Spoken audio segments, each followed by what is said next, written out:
Wash, ये कोई cosmetic नहीं, आयुर्वेदिक औषधि है।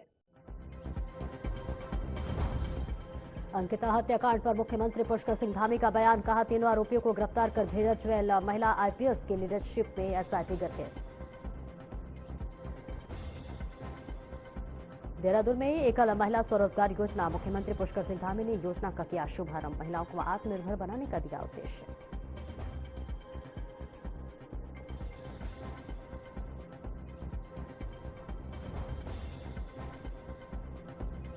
2027 कुंभ की तैयारियां हुई तेज, 31 अक्टूबर तक काम पूरा करने के निर्देश, श्रद्धालुओं की सुरक्षा समन्वय पर विशेष जोर।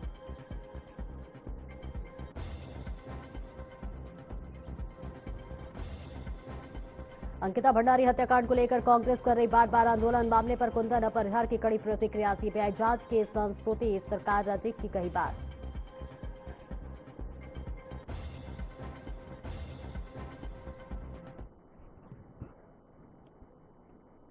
नमस्कार, बहुत बहुत स्वागत है आपका। मैं हूं आपके साथ सपना दीपक विदेशिया। बुलेटिन का आगाज करेंगे अंकिता भंडारी हत्याकांड को लेकर। मुख्यमंत्री पुष्कर सिंह धामी ने कहा, मामले में तीनों आरोपियों को गिरफ्तार करके जेल भेज दिया गया है और एक महिला आईपीएस ऑफिसर की लीडरशिप में एसआईटी भी बनाई गई और उस टीम ने कई महीनों तक लगातार काम किया, जिसमें हाई कोर्ट, सुप्रीम कोर्ट और डिस्ट्रिक्ट कोर्ट समेत सभी कोर्ट इसमें शामिल थे। असली पीड़ित कोई है इस घटना में तो उनके माता पिता हैं। कुछ लोग केवल राजनीति करना चाहते हैं, जिनके पास कोई मुद्दा नहीं है, बार बार उस बेटी की आत्मा को झकझोरने का काम करते हैं। जब सरकार सब काम कर रही है, प्रशासन सब काम कर रहा है, फिर लेकिन उनके माता पिता को हमने बात करी, उनको मैंने यहां संदेश भिजवाया कि मैं आपसे बात करना चाहता हूं। वो आए मेरे पास, मैंने कहा बताइए आप क्या चाहते हैं इसमें। उन्होंने हमको कहा कि इसमें एक वीआईपी का जैसा नाम आ रहा है और हम चाहते हैं कि आप इसकी जांच करवा दीजिए। उन्होंने एप्लीकेशन लिख के दी, हमने जो है सीबीआई के लिए संस्तुति कर दी उनकी एप्लीकेशन के साथ। अब सीबीआई की जांच हो रही है, लेकिन कुछ लोगों को चूंकि और कोई उनके पास मुद्दा ही नहीं है, कोई ऐसी बात नहीं है, बार बार भावनाओं से खिलवाड़ करने का काम कर रहे हैं। अरे भाई, जब आप पूरा उनके माता पिता कह रहे थे, लोग कह रहे थे, अब सीबीआई करवा दी है। सीबीआई जांच करेगी, दूध का दूध और पानी का पानी हो जाएगा। और कुछ ऐसे भी लोग हैं उसमें, जब उन्हीं के ऊपर सीबीआई हो रही थी तो भाग रहे थे, कहते सीबीआई ठीक काम नहीं करती है। आपने भी सुना होगा। लेकिन अब केवल और केवल जो है राजनीतिक मुद्दा बनाने के लिए वो बार बार सीबीआई की बात करते हैं। मैं इतना इसके बारे में भी कहीं नहीं बोला। मुझे लगा कि मेरी इतनी सारी बहनें एक साथ आई हैं, तो चूंकि एक बेटी से जुड़ा हुआ मामला है, एक बहन से जुड़ा हुआ मामला है, तो आप सबके सामने स्पष्ट होना चाहिए। हमारी मंशा बिल्कुल साफ है, हम किसी को कोई बचाना नहीं चाहते। संकल्पना दी। मैं सचिव महोदय से अनुरोध करूंगी कि वे माननीय कैबिनेट मंत्री महोदय। धन्यवाद सर, धन्यवाद मैम। अब उत्तराखंड में मदरसे के नाम पर ली गई जमीन को अब आम लोगों को बेचे जाने का मामला सामने आने के बाद राज्य सरकार ने इसे गंभीरता से लिया है, जिसके तहत मुख्यमंत्री पुष्कर सिंह धामी ने इस पूरे प्रकरण पर सख्त रुख अपनाते हुए कहा है कि ये मामला व्यवस्था के खिलाफ प्रतीत होता है, इसलिए इसकी जांच के आदेश दिए गए हैं।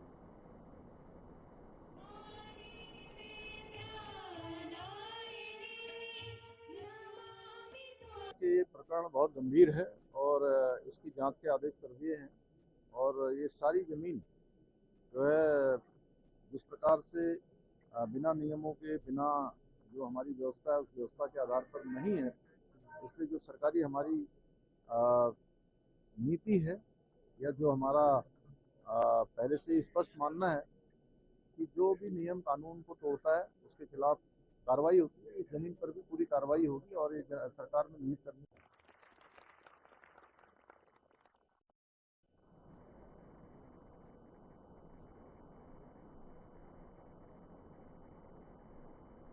उत्तराखंड के मुख्यमंत्री पुष्कर सिंह धामी ने देहरादून में मुख्यमंत्री एकल महिला स्वरोजगार योजना का शुभारंभ किया। इस योजना का मुख्य उद्देश्य राज्य की एकल महिलाओं को स्वरोजगार से जोड़कर उन्हें आत्मनिर्भर बनाना है। आपको बता दें कि इस योजना के तहत महिलाओं को परियोजना लागत पर 50 से 75% तक अनुदान दिया जा रहा है, जिससे वे अपना खुद का व्यवसाय शुरू कर सके और अपने परिवार की आर्थिक स्थिति को मजबूत बना सकें।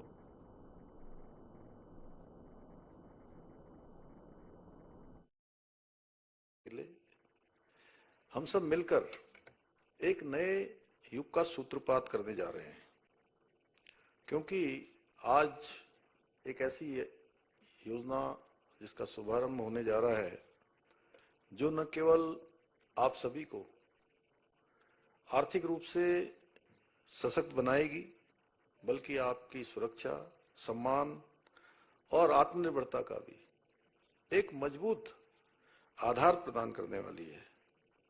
ये मेरे लिए अत्यंत हर्ष का विषय है कि आज इस मातृशक्ति को समर्पित मुख्यमंत्री एकल महिला स्वरोजगार योजना का आज शुभारंभ करने का आप सबके बीच में ये सौभाग्य प्राप्त हो रहा है। और आज हम केवल एक योजना को शुभारंभ नहीं कर रहे हैं, बल्कि हमारे प्रदेश की उन लाखों लाख महिलाओं के संघर्ष, उनके विश्वास को भी एक नई दिशा देने जा रहे हैं, जिन्होंने जीवन की विषम परिस्थितियों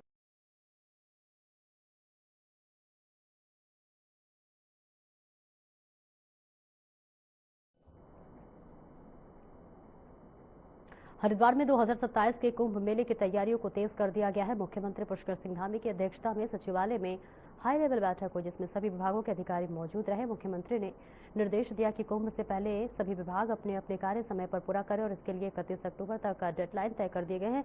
सचिव विनय पांडे ने बताया है कि बैठक में कुंभ के दौरान श्रद्धालुओं की सुरक्षा, विभागों के समन्वय और सभी व्यवस्थाओं को चाकचौबंद करने पर विशेष चर्चा हुई है।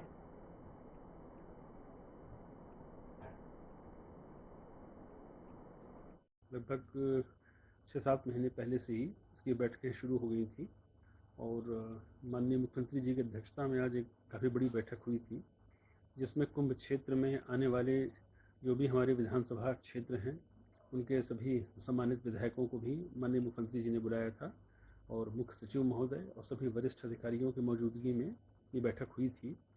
मेलाधिकारी द्वारा एक इसमें प्रस्तुतिकरण किया गया कि अब तक कौन कौन से कार्य कितने सैंक्शन हो गए हैं, कौन कौन से कार्य मौके पर चल रहे हैं, भविष्य में कौन कौन से काम होने हैं, किन किन की स्वीकृतियां अभी शासन स्तर पर अपेक्षित हैं और भारत सरकार को जो हमारे प्रस्ताव गए हैं इन सभी का प्रस्तुतिकरण हुआ। माननीय मुख्यमंत्री जी ने 3-4 बहुत ही महत्वपूर्ण निर्देश दिए हैं।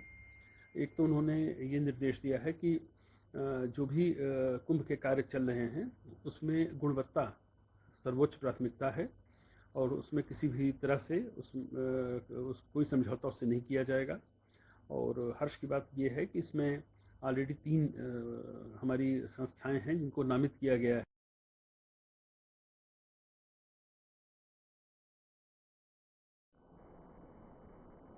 बीजेपी प्रदेश महामंत्री कुंता नापरगा ने बताया कि आगामी 14 फरवरी को कोर कमेटी की बैठक में बीजेपी नवीन के निर्देशानुसार प्रदेश में संगठन के कार्य और योजनाओं आगामी 2027 के लिए तैयारियों और संगठन की भूमिका पर भी विचार होगा। प्रदेश महामंत्री ने बताया कि बैठक में मौजूद रहेंगे और अपने निर्देश देंगे, जिन्हें निचले स्तर तक।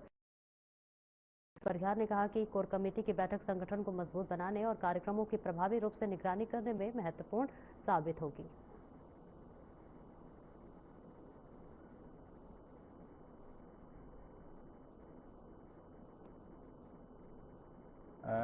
समय समय पर जब नई कार्यकारिणी बनती है तो निश्चित रूप से अनेक प्रकार की बैठकों का क्रम जारी होता है। तो इसी क्रम में कोर ग्रुप का बैठक होना भी एक महत्वपूर्ण बिंदु है। माननीय राष्ट्रीय अध्यक्ष जी की घोषणा के पश्चात पहली बार अपने प्रदेश में कोर ग्रुप की बैठक हो रही है। इस कोर ग्रुप की बैठक में अभी तक हमको क्या क्या काम केंद्र की ओर से हमको दिए गए थे, कितने काम हमने उसमें किए, हमारी प्रदेश की अपनी क्या योजना है, उस योजनाओं पर हम कितना खरा उतरे हैं, आगे हमारा 2027 का क्या रोड मैप होगा, उन सब विषय बिंदु पर इसमें चर्चा की जाएगी। और जो जो भी करणीय कार्य होंगे आगे, तो उस सब को भी उसमें चर्चा होगी।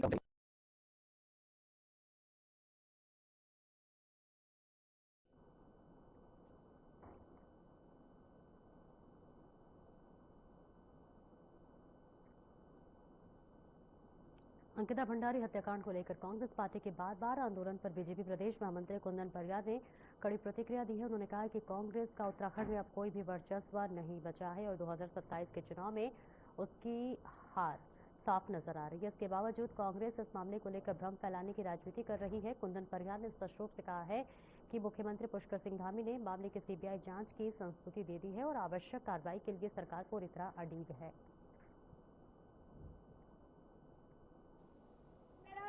निश्चित रूप से कांग्रेस इस उत्तराखंड में अपनी जमीन को खो चुकी है।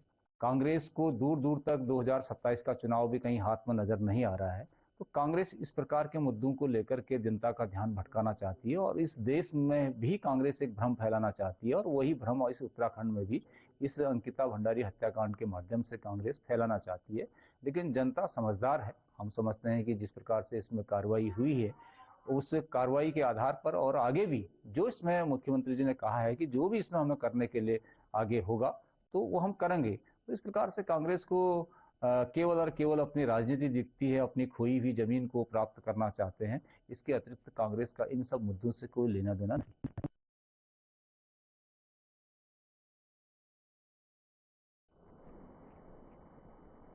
अल्मोड़ा में आयोजित प्रेस वार्ता में गणेश जोशी ने केंद्रीय बजट 2026-27 को राष्ट्र निर्माण का बजट बताया।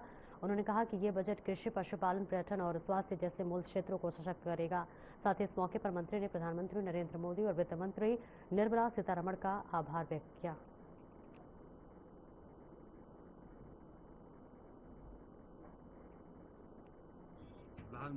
देखिए, उत्तराखंड अगर आपने देखा होगा बजट में छोटे छोटे शहरों को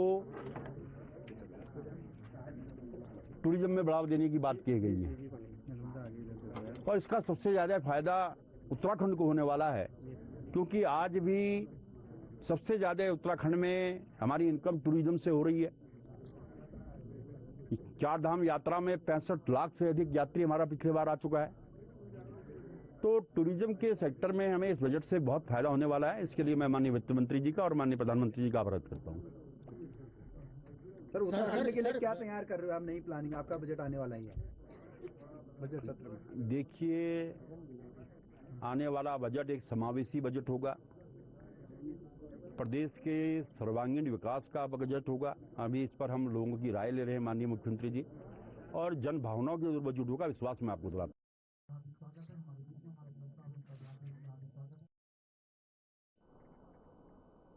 आगे बढ़ेंगे। काशीपुर में ग्राम्य विकास मंत्री गणेश जोशी ने विकसित भारत रोजगार और आजीविका guarantee mission VBG Ramji bill 2025 पर आयोजित कार्यशाला में मुख्य अतिथि के रूप में भाग लिया। उन्होंने ग्रामीणों और किसानों से संवाद कर रोजगार नीति की जानकारी दी। मंत्री ने कहा कि मनरेगा को समाप्त करने की अफवाहें निराधार है और केंद्र सरकार योजना को और मजबूत कर रही है।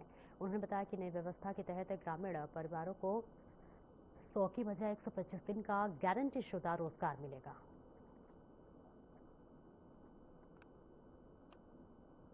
बड़ी कि हमारे कांग्रेस के मित्र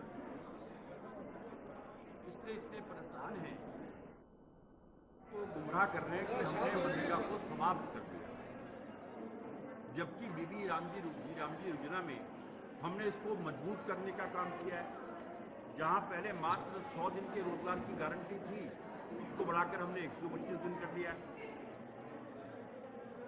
हमारा अंशदान 10 और 90 का है।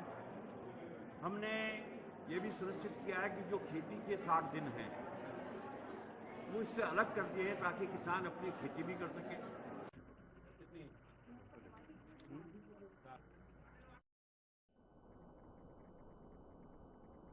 उत्तराखंड के कैबिनेट मंत्री सुबोध उनियाल ने हाल ही में पेश किए गए केंद्रीय बजट पर अपनी सकारात्मक प्रतिक्रिया देते हुए इसे राज्य के समग्र विकास के लिए एक महत्वपूर्ण कदम बताया है। आपको बता दें कि कैबिनेट मंत्री सुबोध उनियाल मुनिकीरेती पहुंचे, जहां उन्होंने एक होटल में प्रेस कॉन्फ्रेंस की। उन्होंने बजट में प्रस्तावित 5 नए आयुष आधारित एम्स की सराहना की।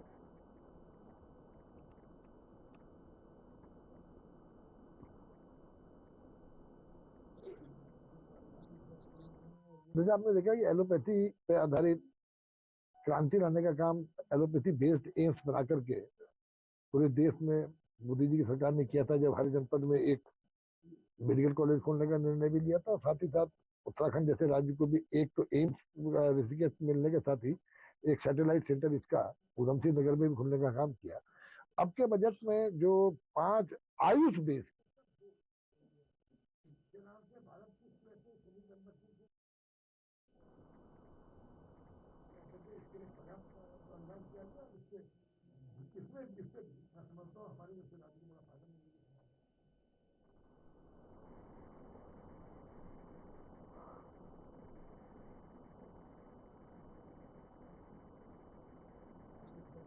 जैसे आपने देखा कि एलोपैथी पे आधारित क्रांति लाने का काम एलोपैथी बेस्ड एम्स बना करके पूरे देश में मोदी जी की सरकार ने किया था, जब हर जनपद में एक मेडिकल कॉलेज खोलने का निर्णय भी लिया था। साथ ही साथ उत्तराखंड जैसे राज्य को भी एक तो एम्स ऋषिकेश मिलने के साथ ही एक सैटेलाइट सेंटर इसका उधमसिंह नगर में भी खुलने का काम किया। अब के बजट में जो 5 आयुष बेस्ड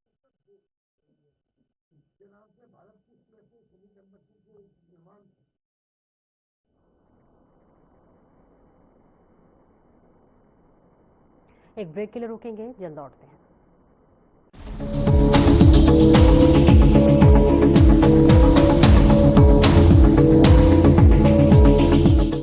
क्या आप जिम जाते हैं, कसरत करते हैं, फिर भी आपकी सेहत नहीं बनती? काजू बादाम किशमिश मेवे प्रोटीन के डिब्बे खाते हैं, फिर भी कुछ असर नहीं होता? तो इसका मतलब है आपका पाचन तंत्र खराब है। और जब तक के पाचन तंत्र दुरुस्त नहीं होगा, आप जितना मर्जी अच्छे से अच्छा खा लो, आपकी सेहत नहीं बन सकती। इसलिए हमारी संस्था सन्यासी आयुर्वेदा ने एक ऐसी दवा का निर्माण किया है जो कि आपके लिवर, आपके पाचन तंत्र को दुरुस्त करने का काम करती है, ताकि आप जो भी खाएं उसका पूरे का पूरा निचोड़ आपके शरीर को लगे, आपकी भूख बढ़े, खाया पिया सही से लगे, नया खून बने, हड्डियों में जान आए, वजन बढ़े और आप मोटे तगड़े खूबसूरत पर्सनैलिटी के मालिक बन जाएं। सिर्फ 655 रुपए की पूरे 1 महीने की दवा होती है और आप इसे घर बैठे 011-45454545 पर फोन करके दवा मंगवा सकते हैं।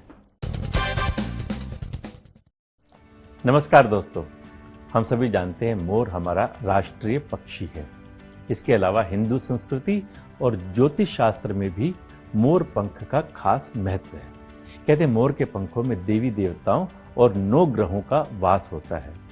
ज्योतिष के मुताबिक घर में विधिवत तरीके से मोर पंख स्थापित करने से सारे दुख दर्द और घर के सभी वास्तु दोष खत्म हो जाते हैं।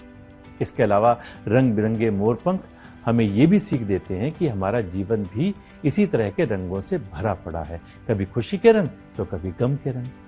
लेकिन क्या ये आप जानते हैं कि भगवान राम पर एक मोर ने कर्ज चढ़ा दिया था, जिसे उन्होंने अगले जन्म में उतारा।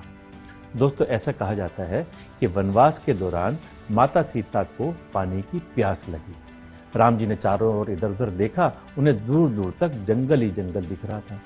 उन्होंने जंगल देवता से प्रार्थना की और कहा कि हे जंगल देवता, हमें पानी की ओर जाने का रास्ता बताइए।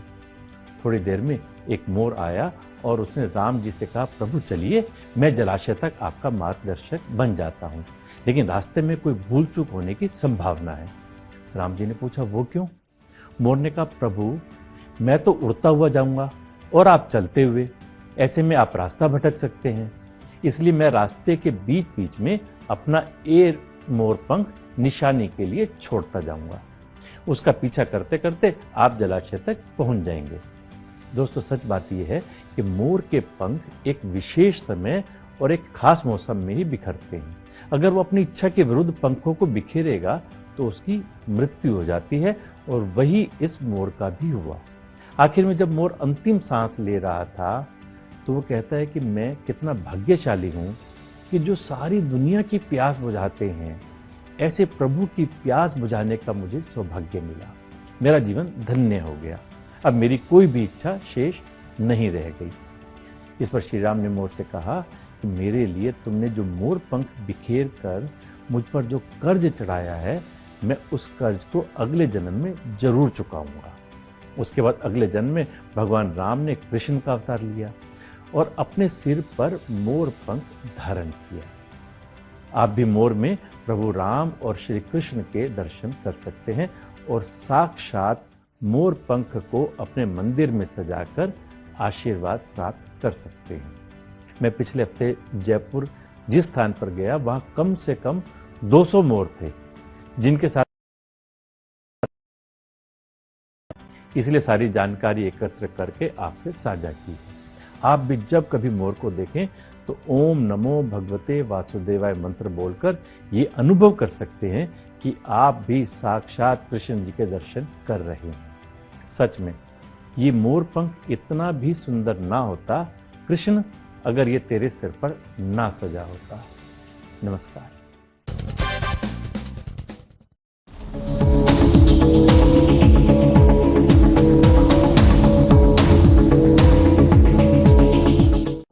और ब्रेक के बाद एक बार फिर से स्वागत है आपका। खबरों में आगे बढ़ेंगे। बीजेपी ने कांग्रेस सरकार की ओर से मुस्लिम शिक्षण संस्थान के लिए दी गई जमीन की आईएमए के संरक्षण के लिए खतरा बताया है, जिसके बाद पार्टी के वरिष्ठ विधायक और प्रदेश प्रवक्ता विनोद चमोली ने इस भूमि को मुस्लिम यूनिवर्सिटी खोलने को मंशा रखने वाले की साजिश का हिस्सा बताया।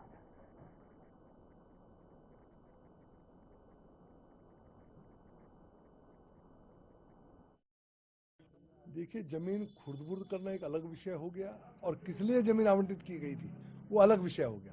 वो ज्यादा गंभीर है, क्योंकि जब पिछले 2022 के चुनाव में सहसपुर विधानसभा में मुस्लिम यूनिवर्सिटी के निर्माण को लेकर विषय उठा था और जिसको बार बार बाद में हरीश रावत जी ने डिनाई किया कि साहब ऐसा कोई विषय नहीं था, आज वो षड्यंत्र का पर्दाफाश हो गया है। क्योंकि 2004 में माननीय नारायण दत्त तिवारी जी की सरकार में मोहम्मद मदनी को ये जमीन एजुकेशनल इंस्टीट्यूशन के लिए दी गई थी और उसके बाद से लगातार वहां पर प्रयास हो रहे थे, जबकि आईएमए वहां पर है, राष्ट्रीय सुरक्षा का प्रश्न था, उसके विरोध के बावजूद कांग्रेस ने जमीन वहां अलॉट की थी। जब 2022 में विषय उठा तो हमारे भी ध्यान में आ रहा था कि आखिर ये यूनिवर्सिटी कैसे बन सकती है, कहां बन सकती है।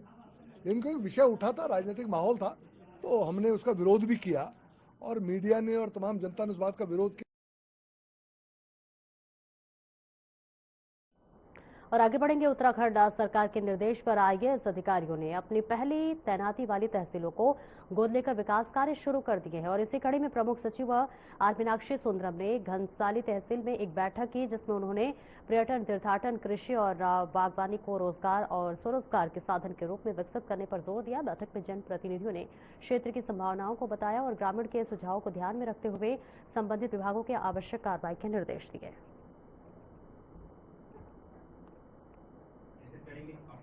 प्रत्येक भारतीय प्रशासनिक सेवा के अधिकारी को अपने प्रथम तैनाती स्थल को गोद लेने के लिए मान्य कहा है। गोद लेने का मतलब ये है कि हम अपने रूटीन, अपने अपने डोमाइन में जो काम कर रहे हैं वो तो काम करेंगे ही, तो पूरे प्रदेश में करेंगे, लेकिन कुछ विशेष रूप से हम क्या उस क्षेत्र के लिए कर सकते हैं, क्योंकि हर किसी का तैनाती स्थल अलग अलग है। तो और हमारे पास 120 के करीब आईएएस। केंद्रीय संचार ब्यूरो, सूचना और प्रसारण मंत्रालय, भारत सरकार के प्रादेशिक कार्यालय द्वारा एक प्रेस वार्ता का आयोजन किया गया। तो इस प्रेस वार्ता में अधिकारियों ने बताया कि राष्ट्रीय महिला दिवस, राष्ट्रीय विज्ञान दिवस, एक भारत श्रेष्ठ भारत, प्रधानमंत्री कौशल विकास और विकसित भारत अभियान के तहत एक विशेष कार्यक्रम का आयोजन किया जा रहा है। आपको बता दें कि ये कार्यक्रम 12 फरवरी से 14 फरवरी तक आयोजित होगा। ये कार्यक्रम जो है उत्तरांचल विश्वविद्यालय, जो कि हमारे प्रेमनगर में है, देहरादून में है, इसमें ये कार्यक्रम आयोजित किया गया है। 12 फरवरी से लेके 14 फरवरी तक कार्यक्रम आयोजित किया जाएगा। यहाँ पर जो है बहुत से हमने 3-4 सब्जेक्ट ले रखे हैं, जिसमें कि राष्ट्रीय महिला दिवस है, राष्ट्रीय पर्यटन दिवस की उत्तराखंड के विकास के लिए पर्यटन में कौन से स्कोप होंगे, इस बारे में चर्चा भी होगी, गोष्ठियाँ हैं। राष्ट्रीय विज्ञान दिवस, रोजगार के लिए हमारे आजकल जो यूथ है उनमें बेरोजगारी की समस्या भी है, तो उसके लिए छात्रों में उनके प्रोत्साहन के लिए कि भाई हमें क्या करना है आगे बढ़ने के लिए। फिलहाल इस बुलेटिन में इतना ही। नमस्कार।